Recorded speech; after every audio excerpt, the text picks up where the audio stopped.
All right. I keep getting cut off, and I do apologize for that.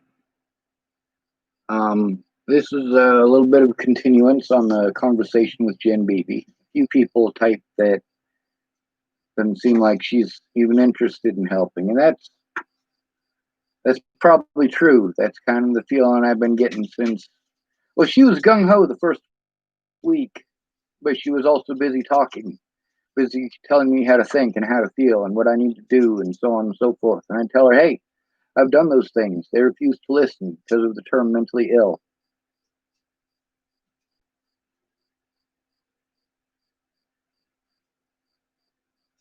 And what if you said that George Floyd had that coming because he was mentally ill? What if George Floyd was homeless at the time that happened? How much would people care then?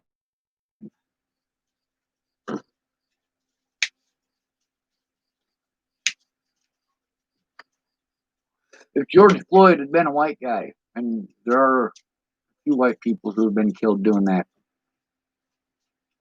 we don't see the big cultural gatherings that we do when it happens to a black man. We see white people who show up for a protest for George Floyd, who is black.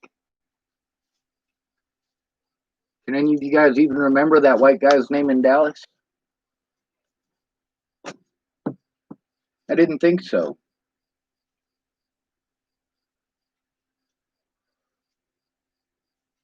We're living in a sick, twisted world. Now, am I going to stop standing up for black rights just because there are black people who do not agree with me? Fuck no.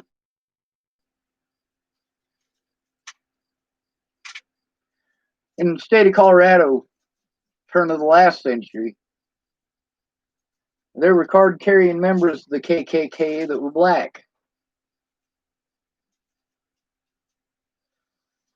Now, I want you to think about that for a minute.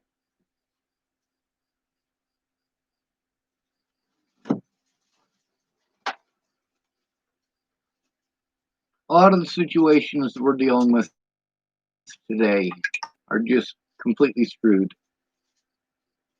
That conversation with Jen, there was a lot of situations that she was involved in, situations that show that I was trying to get help, that I went to her for help, that I went to all these therapists for help, but it's the sliding fee scale they're interested in.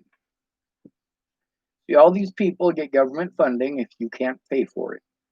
The most important thing for them is for you to fill out their paperwork. It'll take them 4 hours to get that done. It'll take them 5 weeks to call you. Now, another thing is having an address. You notice that Jen BB asked for my address. I don't mind my address being on YouTube. You guys are free to send me whatever you want. You guys want to send me hate mail? Go ahead. You want to send me mail that says you like me? Go ahead. You want to send me $20? Shit, I ain't gonna turn it down. You want to send me fuck you? Shit, I'll read that too. My name is Sean Schwartz, PO Box 123, Chapel, Nebraska 69129.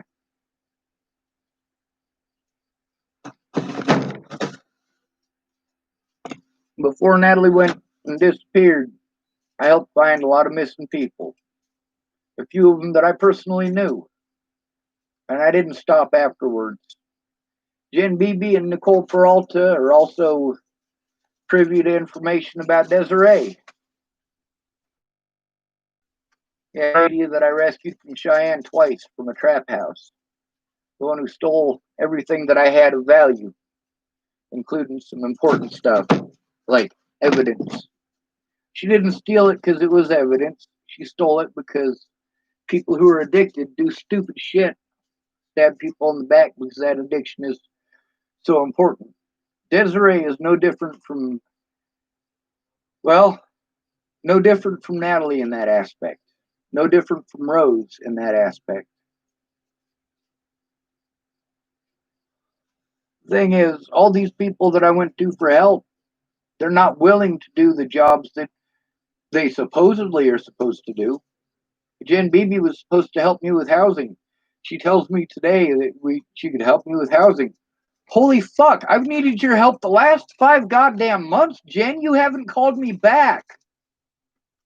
The woman who did all of the things that you're supposed to do, that the state pays you for. A woman has been taking her time out of her life and away from her son who is autistic and her husband to help me do the things that you were supposed to do over 2 years ago.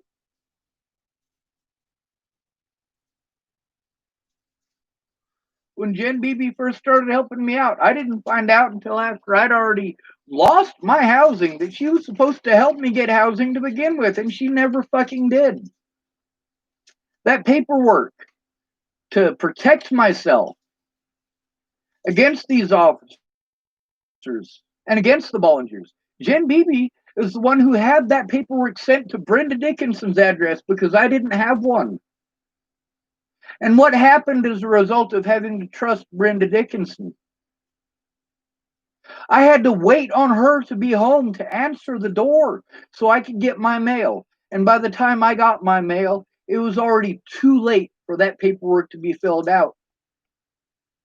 I got that paperwork a week after in the letter they sent, they said, we have an appointment set up for you on the such and such date of this month. And a week later, I finally get that. Brenda Dickinson is telling me stuff now like you should have texted me or called me before you came over. I fucking did. That mail was fucking important. But she doesn't want to imagine that something that she didn't do could fuck me over so incredibly. And a lot of you who are like, oh, well, it's always a man's fault. You're like, well, it's your fault for trusting her. I had to trust her because I didn't have a fucking mailing address of my own. Shannon Alvarado wanted me to send stuff to her in California. Carl Rogers wanted me to send shit to her in Florida. How is that going to get it to me, the person who needs it? What, I'm in Colorado, right across the border from Nebraska. Couldn't go to Nebraska at the time, and people are like, hey, send me the mail here. I'm like, I need access to it. I need a mailing address. If I send it to you in California, how is that going to get to me? That's just going to add more days if I'm able to get a mailing address to have it sent to. I need a mailing address that I have access to. And by preventing me from having that through physical, financial, and mental torture,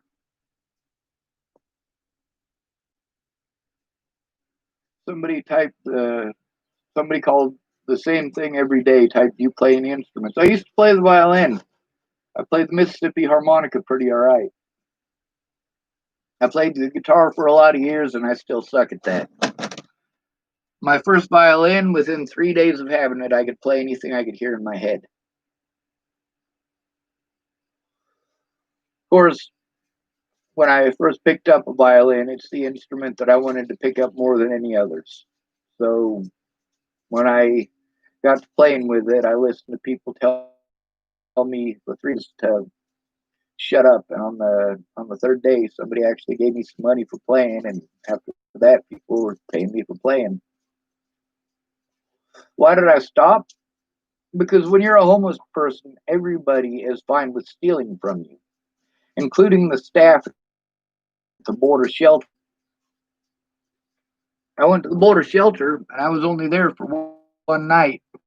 And in the morning, they had a fight and an argument, so I wasn't able to get my stuff out of the cage. The cage is what they call the lockup, where you put everybody's stuff when they go to bed. Well, I wasn't able to get my stuff out of the cage, and then it's a lottery. You go out there, and they give you all numbers, and then they tell you which numbers are allowed to come in, and I wasn't allowed to go in. By the time I finally was able to get back and explain to them, because I tried to explain to them at the door like probably 3 or 4 times, because I was there every single night trying to get my violin back. Hey, my violin, my violin, my violin. And I went back and they checked. Finally, after like a week and a half, they finally went and checked.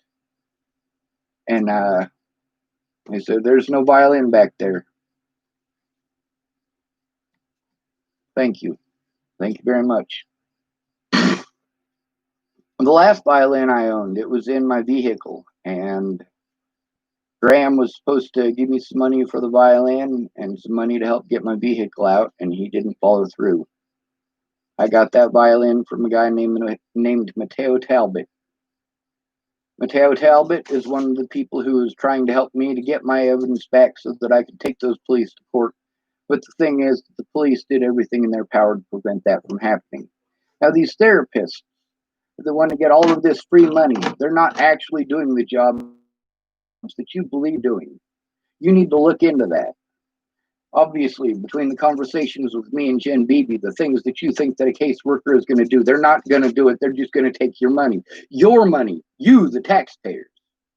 Same thing the police are doing. Same thing the judges are doing. Same thing the public pretenders are doing. It has nothing to do with justice. It has to do with reciprocation of funds. And the people who are being taxed the most are actually the poor. And we say that the rich are being taxed more, but they're not. They have so many different laws, rules, and loopholes that they can hire people to jump through. Loopholes that make it so they're paying less than we are in taxes. So the entire corporation is paying less in taxes than just one of their employees, because many of these larger companies are paid more money to cover their taxes than their taxes would have been.